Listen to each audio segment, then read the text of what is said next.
On August 5th, 1975, a tropical storm that had once been a Category 3 typhoon parked itself over central China, mostly over the area of Hunan province. There the storm sat for 3 days as cool northern air collided with warm, moist southern air, dropping rain down like arrows, killing thousands of sparrows in the process. In that 3-day period, Hunan province received as much rain as it typically does in 1 year. The Banqiao Dam had been built 20 years earlier during a booming period of dam and reservoir construction that often neglected safety measures in the name of maximizing water capacity. The dam was built too high for the amount of water it could safely hold back. The number of sluices for releasing water had been severely reduced, and silt and other sedimentation had built up behind the dam, raising the water level higher than necessary. In the early morning of August 8th, it would all give way, and the people living downstream from the dam would pay for the sins of the people in charge of constructing the dam.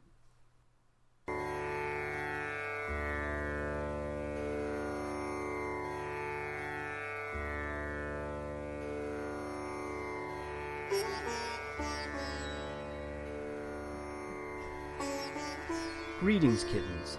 Welcome to the podcast of Doom, the podcast devoted to epic failure analysis. My name is David Appleson.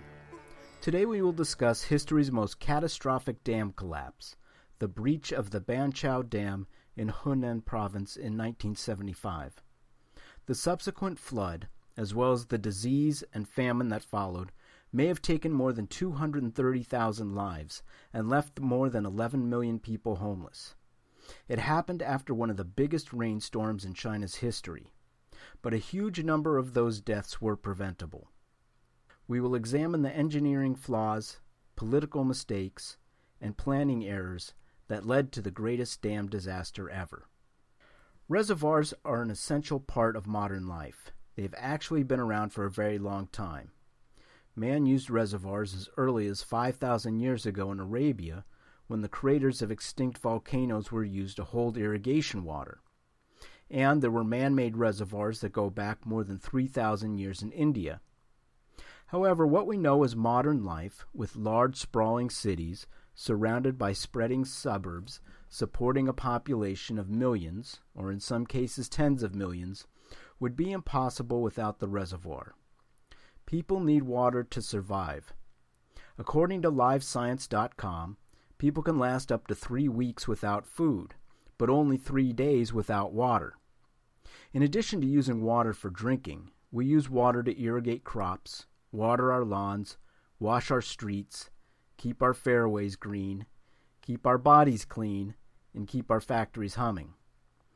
We also use dammed water for other purposes like creating electricity from hydroelectric power, creating canals for travel by water where no rivers are available, for creating lakes that are used for recreation and water sports, and most importantly for our topic, reservoirs are used for flood control.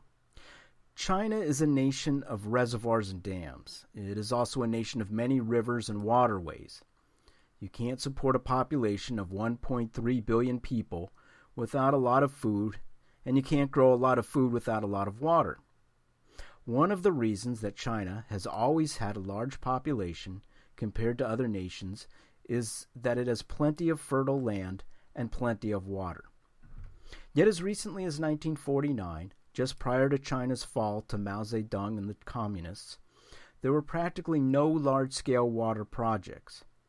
Only 23 large and medium-scale dams and reservoirs existed in the whole country.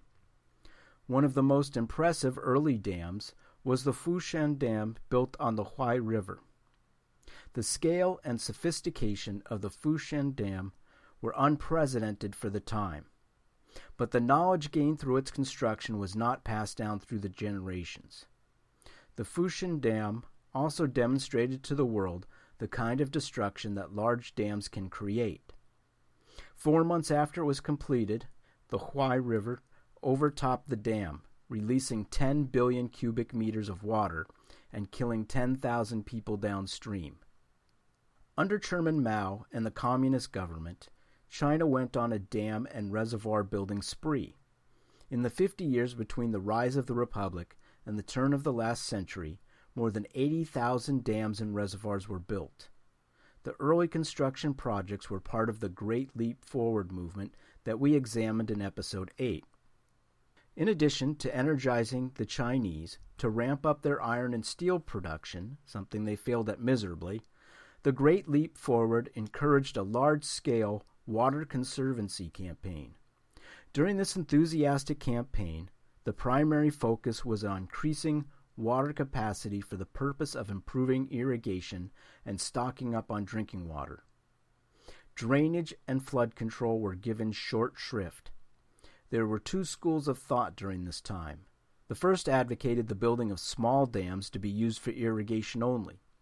The other school favored large-scale, government-sponsored projects that focused on flood control. The debate raged for decades, but eventually the small dam school won. The focus would be on water accumulation, to such an extent that many crop fields became waterlogged. Caught up in the enthusiasm of the Great Leap Forward, party leaders approved water projects without determining if they were even feasible. The objective was water capacity, and if you had to fudge a few numbers to meet or exceed those goals, so be it. Leaders pointed at the places they wanted dams built, and it was up to the engineers to figure out how to get the project done. Optimism filled the air, and no one wanted to impede the dam-building campaign or be accused of being a rightist or obstructionist for disagreeing with how the dams would get constructed. In one such case, the Minister of Water Resources was shocked to find a teenage girl fresh out of hydro training school operating one of the nation's largest dams. The government's motto was, "The land will yield as much grain as the people desire." Those who criticized the projects for their overemphasis on water accumulation rather than flood control often found themselves in jail or punished in other ways, while those who exaggerated the amounts of earth moved, trees cut, or water stored were rewarded generously. During the decades that followed the Great Leap, China did manage to vastly increase its water capacity and hydroelectric generating capability, as well as improve its general flood control plan. But many of those hastily built dams were of poor construction quality. A 1973 study found that more than 40% of China's medium-capacity dams, some 4,000 altogether, were found to be built below project specifications and were unable to control floods effectively.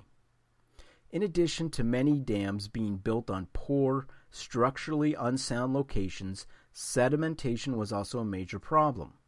The buildup of sediment at the base of dams not only decreased capacity, it made flooding and dam breaches more likely. Rivers change course over time. That is just what they do. Weather, climate, and other natural forces can change the course of a river numerous times. Just ask residents along the Mississippi River or many other large rivers. A change in the course of the much larger Yellow River affected the course of the Huai River, flattening out the slope of the river so that it drained more slowly. In the summer of 1950, the Huai River flooded, causing a great deal of destruction. In response to that flood, the Chinese State Council announced its campaign to harness the Huai River. Notice the positive spin there. The campaign to stop all this cursed flooding was actually rejected. The goal of the campaign was to dam the upper reaches of the Huai River to develop hydropower and control floods by storing water in upstream reservoirs and downstream diversion areas. Also, the Hong and Ru rivers would need to be dredged as they were the major tributaries feeding into the Huai. The project was completed in 1952. The Harness the Huai called for two major dams to be built: the Shimontan Dam on the Hong River and the Banqiao on the Ru. Spoiler alert, neither of these characters is long for this world. The science of hydrology wasn't very advanced at this stage in Chinese history. Serious problems were encountered during the design and construction of both dams. During the second stage of construction of the Banqiao, cracks were discovered in the sluice gates and in the dam itself. Sluice gates are used to control the water level behind the dam.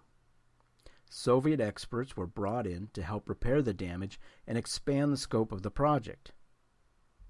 With their assistance, the Banqiao was designed to protect the areas downstream from a once-in-a-thousand-year flood. That type of flood would require 530 millimeters or 21 inches of rain to fall in 3 days. To accommodate this goal, the height of the dam was raised and an additional spillway was built, but the original project design, calling for 12 sluice gates, was reduced to 5. When the Great Leap Forward was initiated, the Harness the Huai River became the showpiece for national dam construction. In Zhoumadian Prefecture alone, an area of 6,000 square miles, more than 100 dams were built in just 2 years.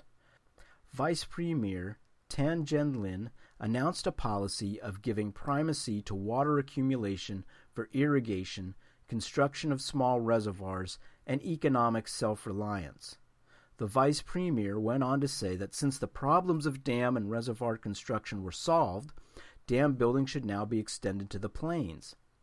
There was, however, one fly in the ointment, and that fly was named Chen Xing. Chen was one of China's leading hydrologists at the time.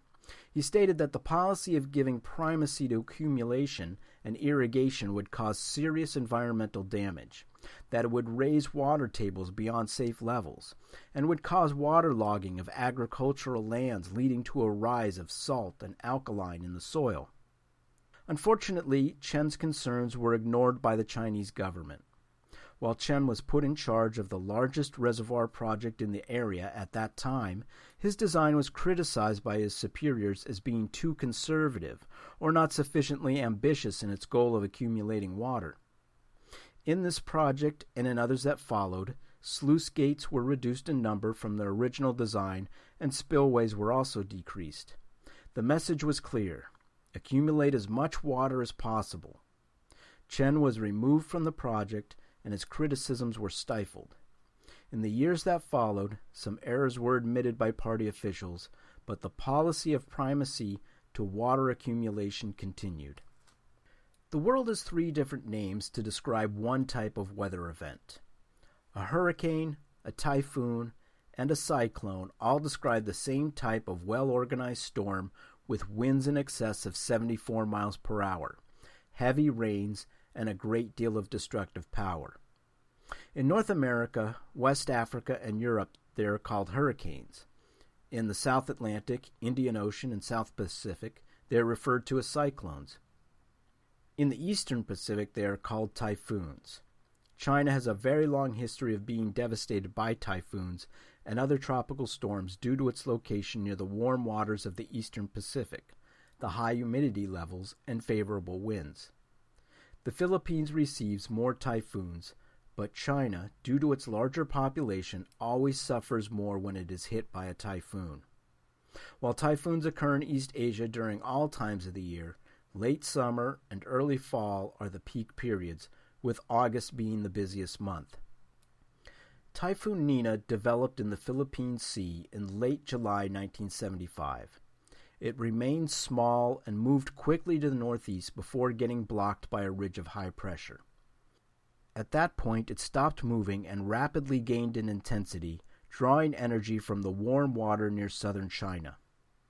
By August 2nd, wind speeds were approaching 150 miles per hour, making it a Category 4 storm. It weakened a bit as it approached land and hit Taiwan as a Category 3 storm. It landed in Taiwan with ferocious intensity, dropping 28 inches of rain and bringing 115 mile-per-hour winds. 29 people died and 168 were injured due to flooding and landslides. It then crossed the Taiwan Strait and hit Fujian province as a strong tropical storm on August 4th. It then did something unusual for a tropical storm. Rather than losing strength over land as what normally happens, Nina gained strength and headed westward over Jiangxi and Hunan provinces. It then took a sharp turn north toward the Yangtze River and the Central Plains. On August 5th, Nina took another turn, this time to the east, toward Henan province. but it had dropped off the radar screens of the Central Observatory in Beijing. Nina entered Henan province on August 5th. By that time it had been downgraded to a tropical depression with wind speeds of less than 38 miles per hour. And then the storm stalled and remained in place for 3 days. As the warm, moist air from the south collided with the cold, dry air from the north, the storm dropped thick, heavy rain at a steady pace. Eyewitnesses described the rain as having the force of a fire hose. Others described the rain drops as hitting their skin like arrows. Dead birds were strewn everywhere, killed by the concussive force of the rain. We have numbers to inform us how much rain fell during this time, but I would prefer something more relatable, like how long it would take a person in a 3-piece polyester blend suit to get thoroughly soaked to the bone if he were standing in such a storm. However, here are the numbers. Approximately 1,060 millimeters of rain fell at Banqiao Dam during those 3 days.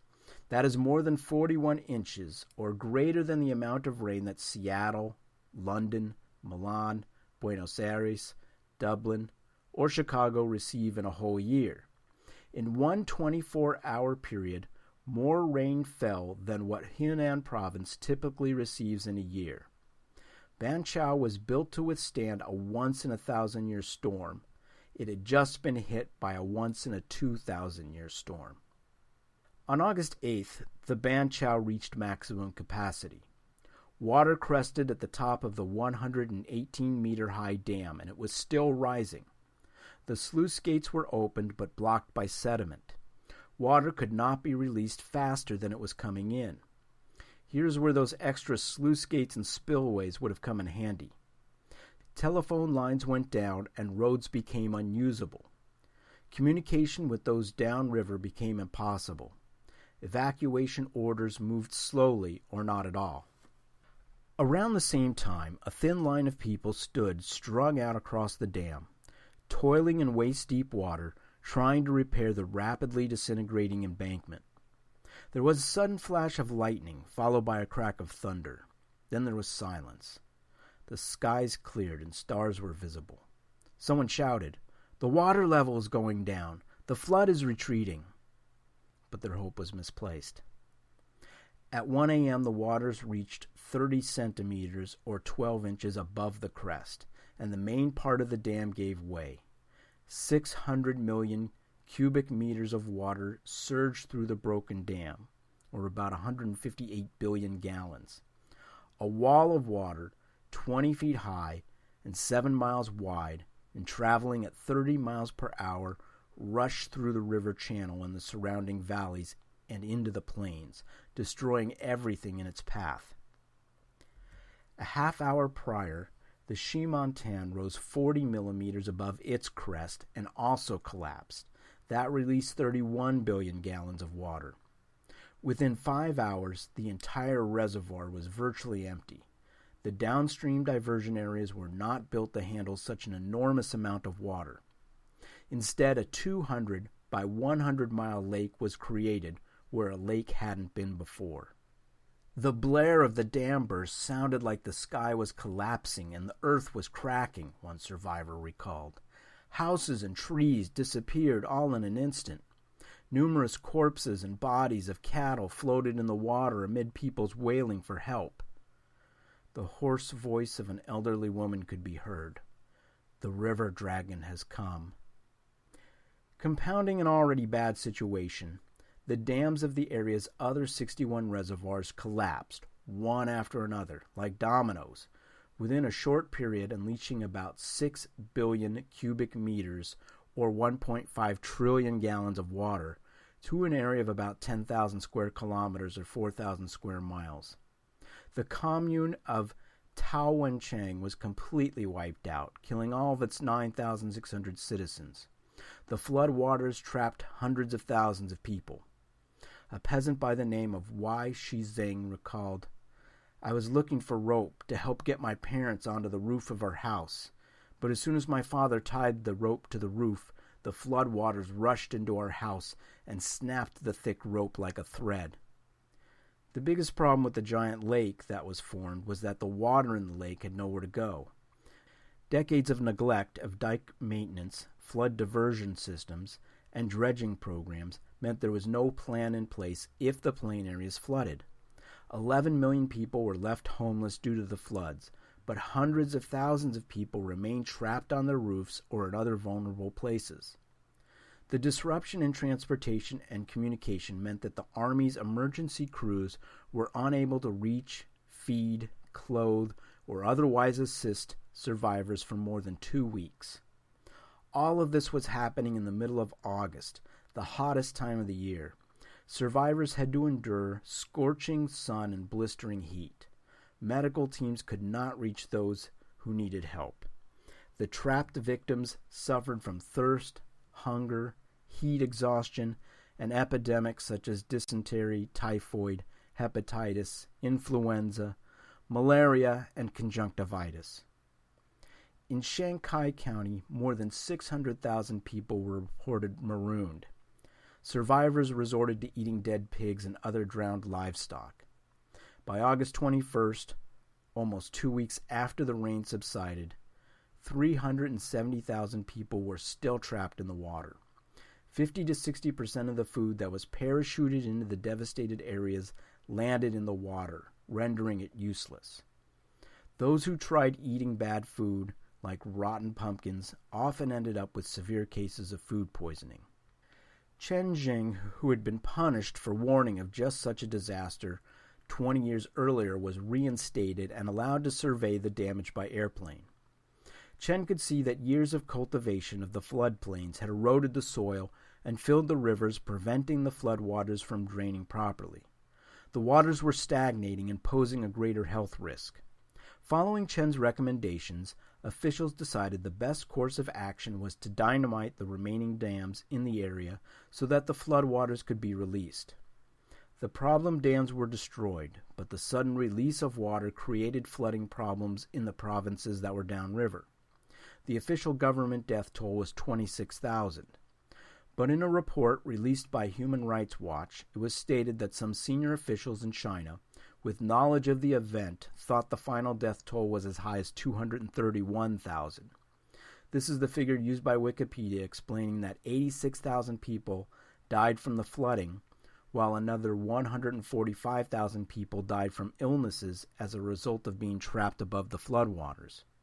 The Chinese government was quick to call this a natural disaster, but the collapse of the Banqiao Dam was a combination of human error and forces of nature.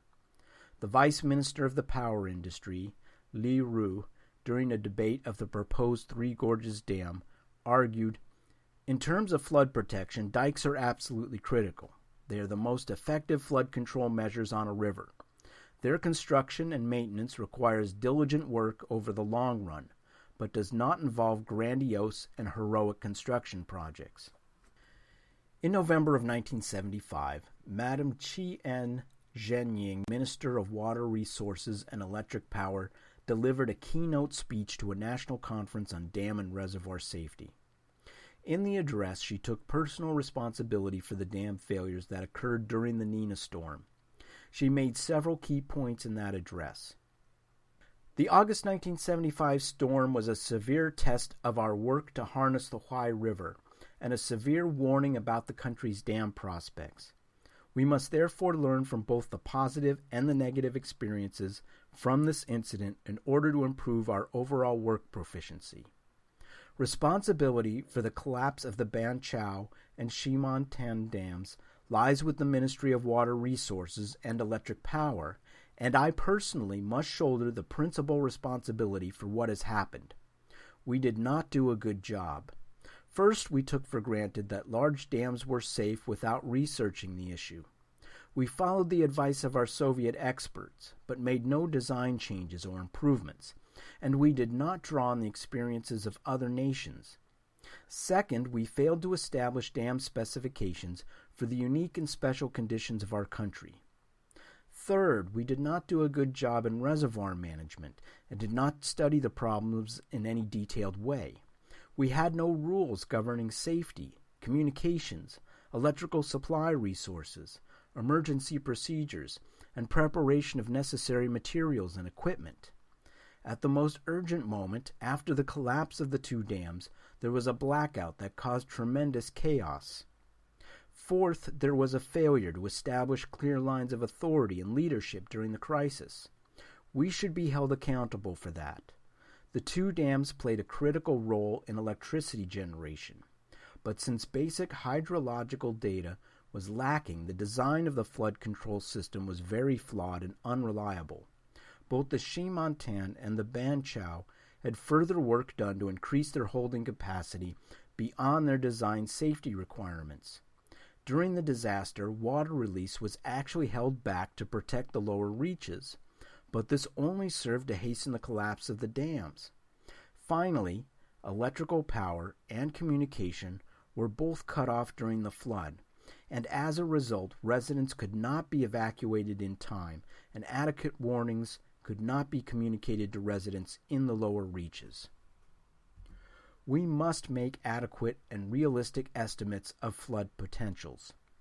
The 1954, 1974, and now 1975 floods were well beyond the expectations of our Central Meteorological Observatory. We must be better prepared in the future.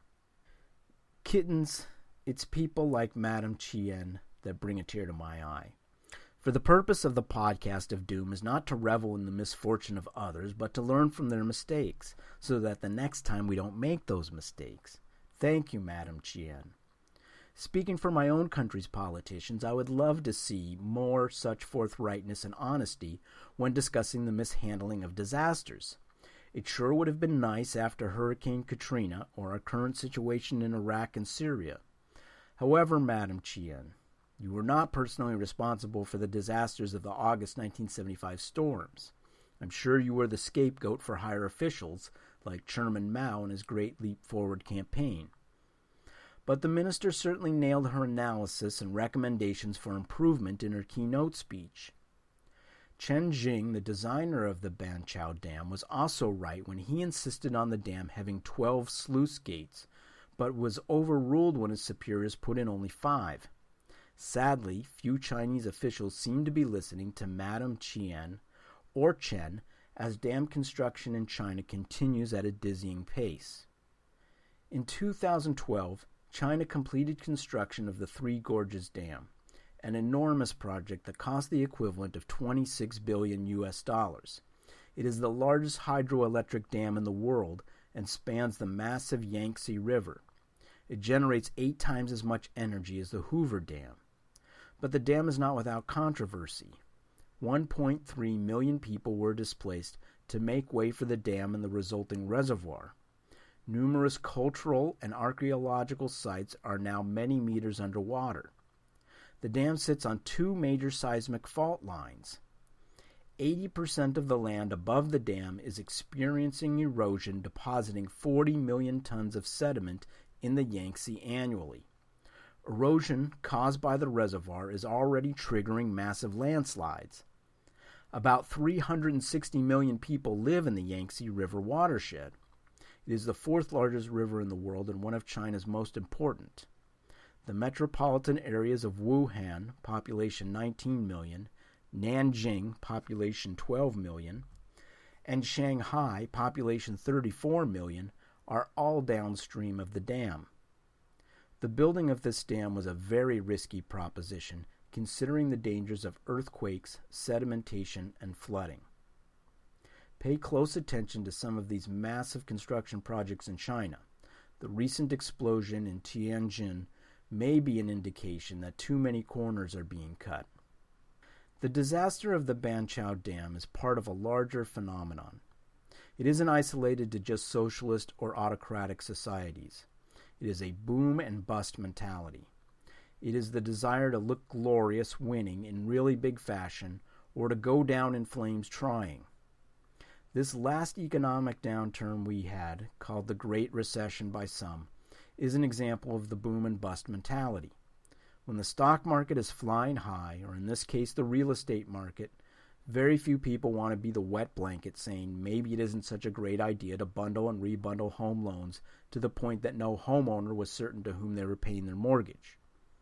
In the Great Depression, there weren't enough voices railing against the ability to buy stocks on credit. In this episode's example, no one wanted to garner the wrath of Chairman Mao by telling him the Great Leap Forward was a bad idea and that emphasizing water capacity over flood control was a recipe for disaster. But boom and bust is in our nature. No one appreciates a mediocre success story. Just make certain you have a bathing suit handy. Thank you again for listening. I greatly appreciate all of your support and all of you who have taken the time to send me an email. I am incorporating your ideas and suggestions as best I can. Have patience. A future episode may be the one you recommended. You can find the Podcast of Doom on iTunes, Stitcher, and Blueberry. You can visit the website at www.thepodcastofdoom.com or like us on Facebook. Please do keep those emails coming with any comments, questions, or suggestions. The email address is podcastofdoom@aol.com. Thank you for your support. I love hosting this podcast. I hope you enjoy listening to it. In the next episode, we will look at the Irish potato famine. More than 1 million people died during this horrific famine, and another 1 million people emigrated to other countries, reducing Ireland's population by as much as a fourth. This one event changed the histories of Ireland, England, Canada, Australia, and the United States. Until then, keep your ears pinned and your tail taut.